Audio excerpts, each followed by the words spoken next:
Welcome back to the DOGFATHER'S Toys. This will be my second attempt at this video. For some reason I got audio but no picture. So those who watched the video that I first published, I'm sorry about that. I don't know what happened.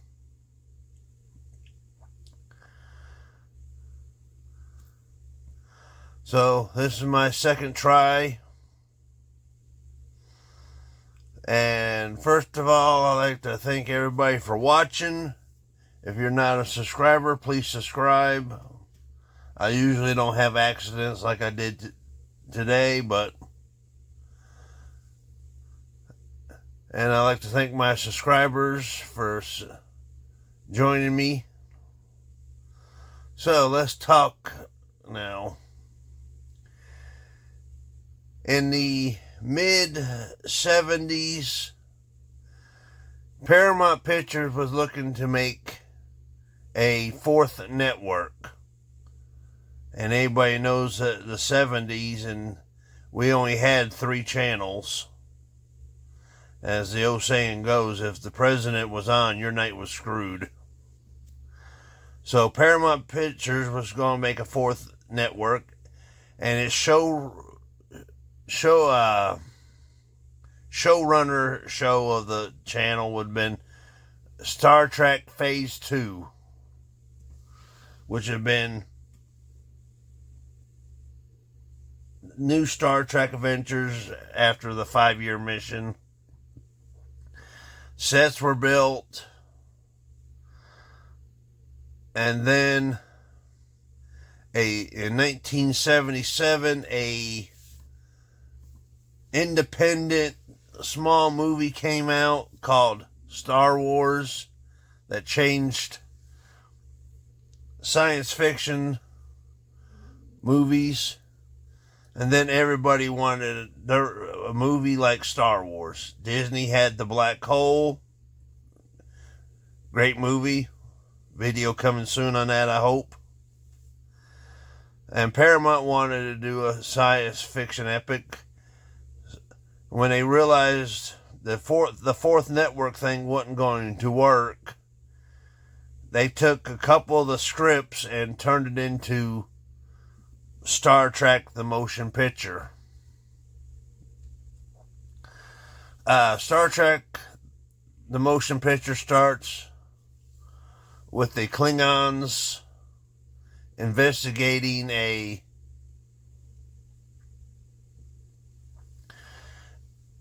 really big space cloud, and they attack it and it fights back, and a research station for the Federation is tracking it and realize it's on a precise heading back to Earth.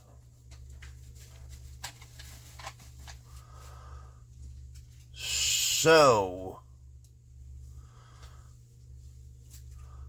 and in the it's supposedly like 3 years has passed since the end of the Enterprise's historic 5-year mission. So she's in dry dock being refitted when this happens, and now Admiral Kirk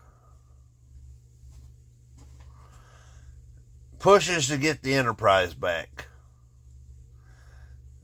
because she's under command of Captain William Decker. So Kirk gets the Enterprise back, and most of the original crew is back except for one, Mr. Spock, who is on Vulcan, trying to use the Vulcan technique to purge all remaining emotions, but he don't accomplish because something's drawn his attention. And here's the first time we see the new version of the Klingons with the ridges.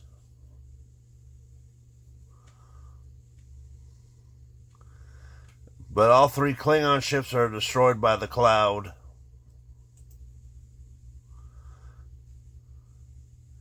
And there's the bridge of the Klingon ship.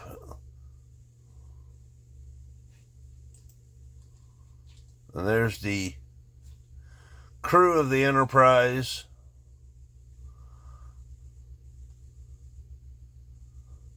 You got there Shatner, or not Shatner, yeah, well, Shatner, but Captain Kirk, Mr. Spock, Dr. McCoy, Mr. Scott, Miss Sulu, Chekhov, Lahura, and that's Captain Decker and Lieutenant Ilea, and her species are bald-headed.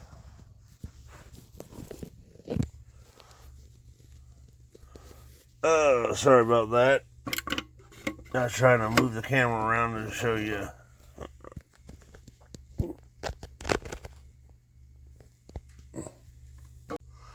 Okay, sorry about that. The camera fell. So there's the main crew of the Enterprise. And there's the Enterprise in dry dock, what she looks like now.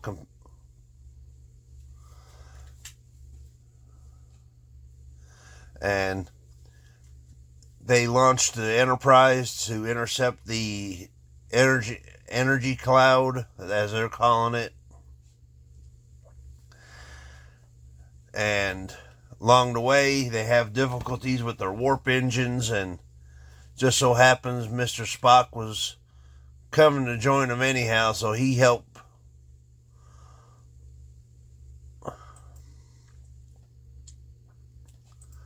And there they are in front of the cloud, getting, and back up one. And here's the Enterprise inside the entity.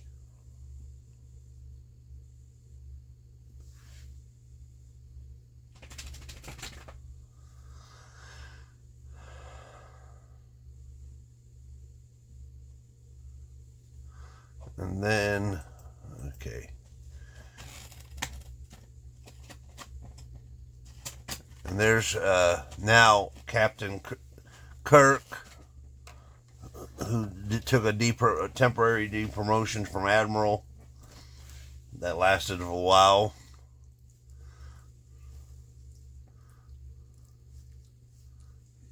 And I think this is where him and Dr. McCoy are talking to Spock about what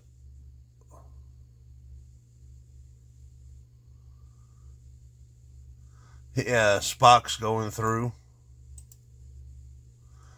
And you come to find out that,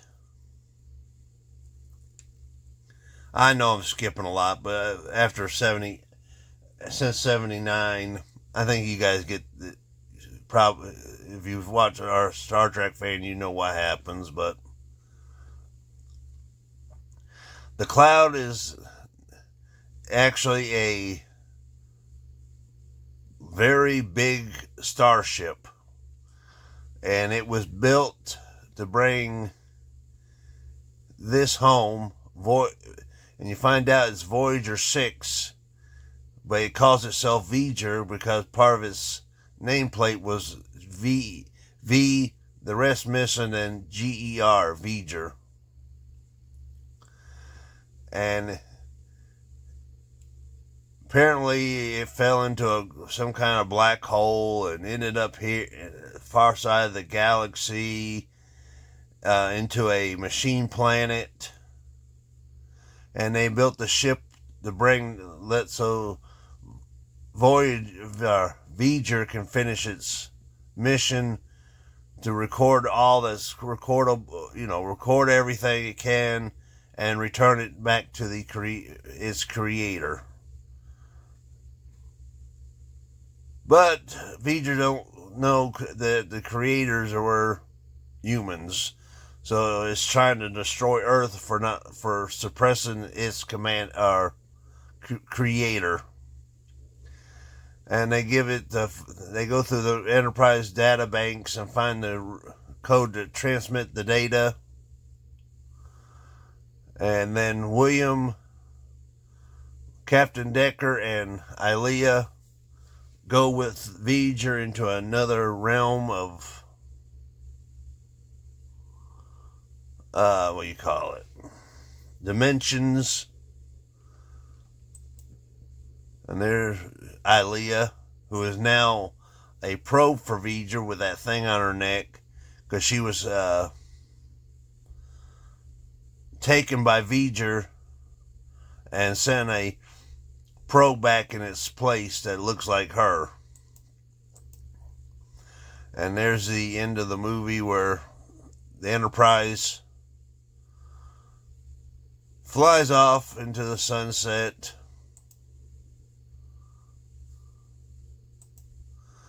with the tagline after she goes into war, because Kirk informs Starfleet they're going to give the Enterprise a proper shakedown. In other words, work the bugs out. And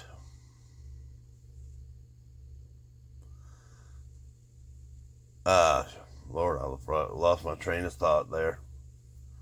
Oh, and then right after the Enterprise goes into warp speed, a thing pops up saying the human adventure has just begun.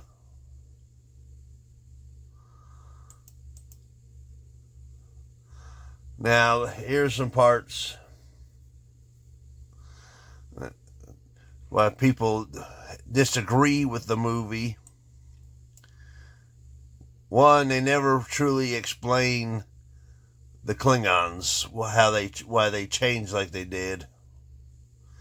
And which they did, but it took a long time. It was Star Trek Enterprise that finally came into saying, hey, this is why Klingon had ridges and they didn't have ridges, and they got the ridges back.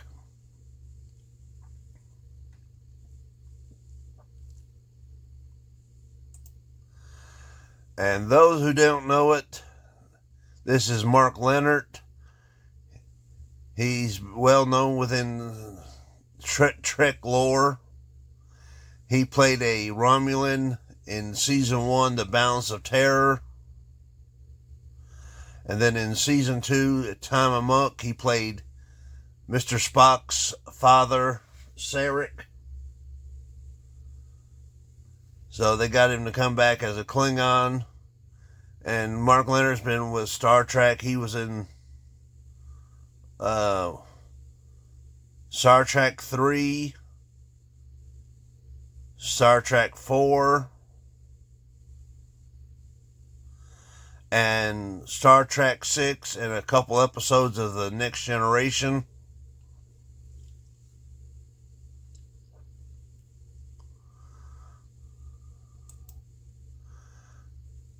And of course, as you notice, the suits or the uniforms changed from yellow, blue, and red to more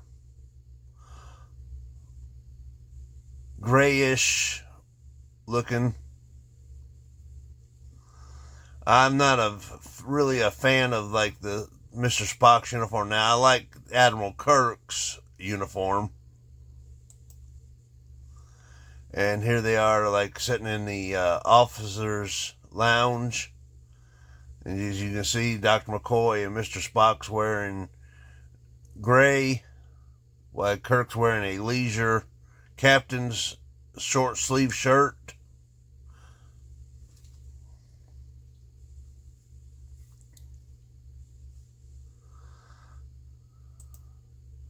And there's another shot of the Admiral's suit and them at the science thing.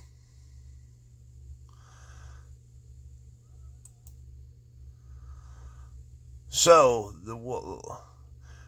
and one thing that did carry on, because everybody knows that after Star Trek 1, when they went to Star Trek 2, these uniforms disappeared and they got what they call the Munster maroon jacket,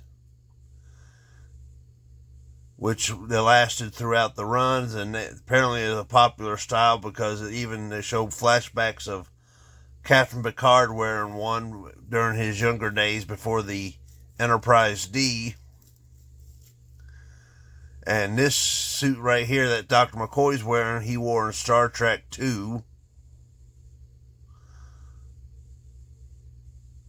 But some of the stuff did carry over, like the insignias, like on Kirk's shoulder and Spock's, the orange.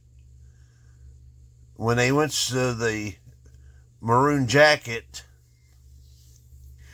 they had a turtleneck under it, and the turtleneck was the same, would have been the same color as the pins indicating what division they were in. White for command, orange for science, greenish for medical, and so forth.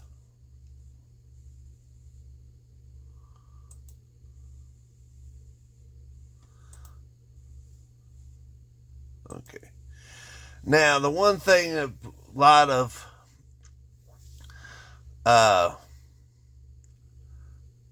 what do you call it, Trekkies, I don't know, feel that Star Trek 1 is boring.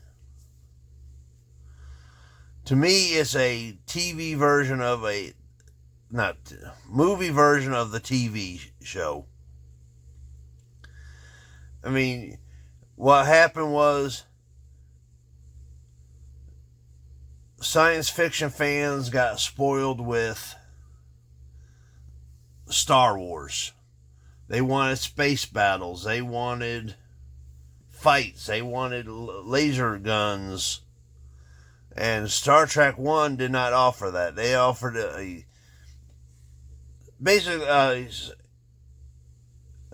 a 2-hour up-to-date version of a TV series, the TV series. So, to me, like everybody said, I heard one person prescribe Star Wars is science fiction for fans. Star Trek is for smart science fiction fans because it makes you think. Not that I'm saying people are dummies, but that's what I read. But yeah, so that's why I like in Star Trek 2, which is considered one of the best Star Trek movies, there is a space battle.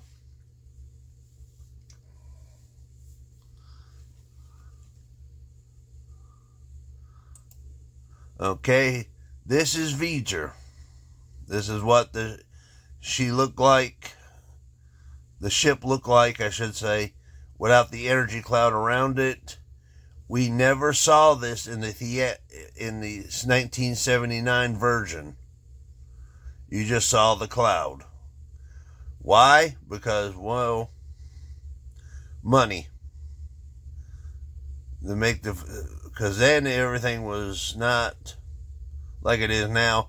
They had to make a model of it and then film it, so it'd been easier just to do the cloud thing financially, because at the time, it wasn't until the director's cut we actually saw Voyager outside the cloud. Even the special edition didn't even have Voyager in it.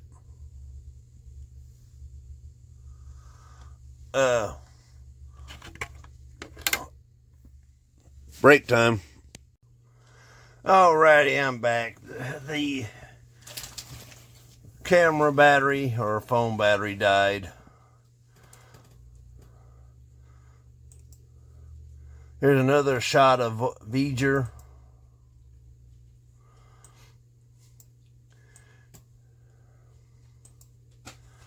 Okay, this here is it's called the memory wall. It's where Spock leaves the Enterprise and goes into here. It's like a big computer storage unit. and Kirk follows him. But this is different than the version we saw in the movies,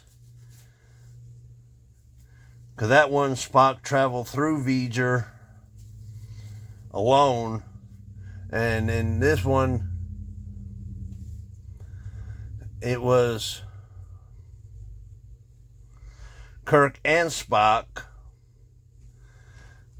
And roughly the same thing happens. Spock does a mind meld with the Ilea replicant, and Voyager shoots him back through, or Kirk saves him. Now, there's pictures of it. There's no video of it. There's just, well, very few videos of it. Mostly pictures like that one of Spock getting his brains fried out by Voyager.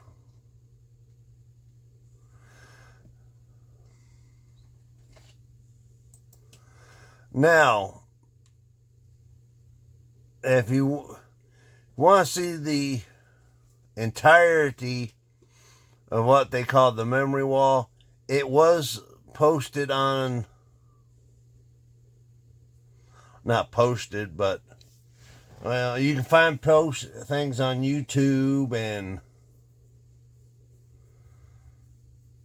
but Marvel Comics, when they did the movie adaptation, did the memory wall, not what we saw in the movies. So, one reason why they said they did it, because it would have cost a lot of money for the CGs, and which was then for that time period, CG was really rough. But I mean, they had the wall built, and then, like I said, you can read it. If you can find an online copy of Star Trek: The Motion Picture comic book, or order it through Amazon,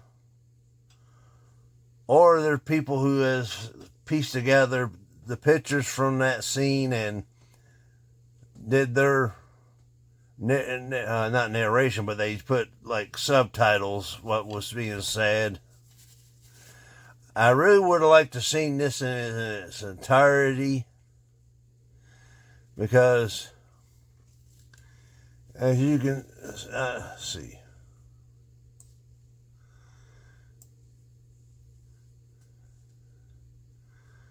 because when they went in there, there's the Klingon ship.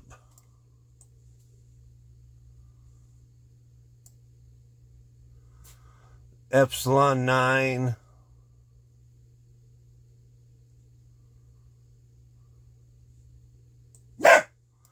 And there's Ilea.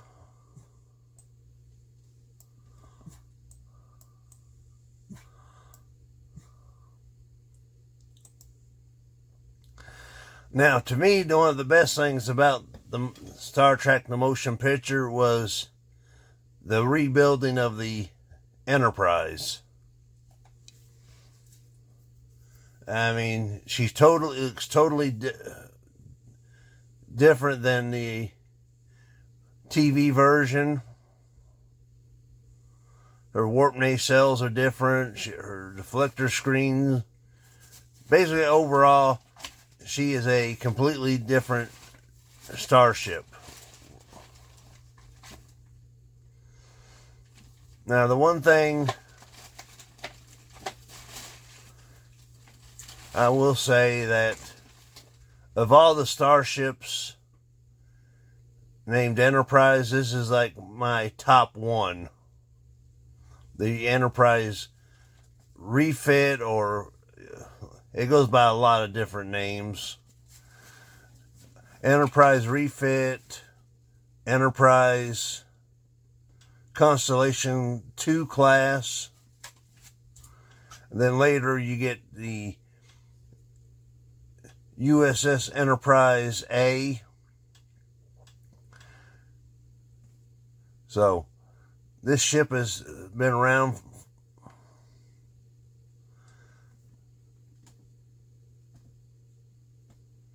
But she is a beauty to look at.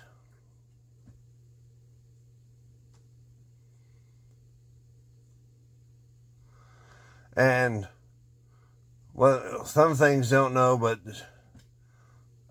Lucas Lights and Magic did the special effects for Star Trek.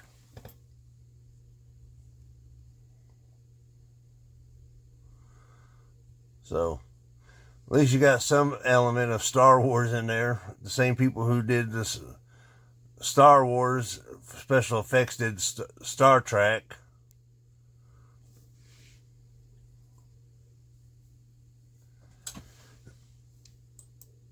And there's another shot of the Great Lady of Space.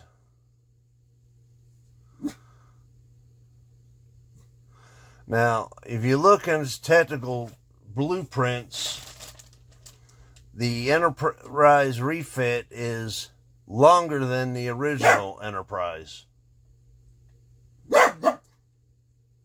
Chewie, hush. And a lot of people are like, how can it be a refit if it's not the same ship? Well, I found out to classify as a refit, the new ship has to have certain parts of the original. So somewhere inside the Enterprise refit is deck platings and this something, a few things from the original ship to classify it as a refit Enterprise.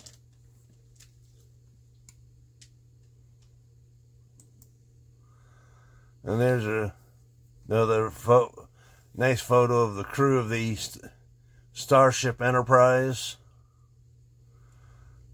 And then behind Kirk, you got Dr. Chapel, no longer a nurse, and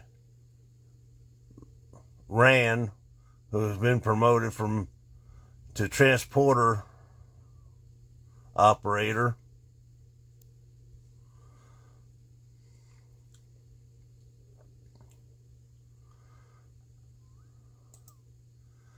And that is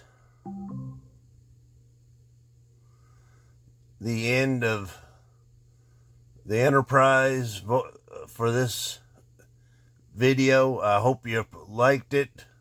Leave a comment. Let me know what you think.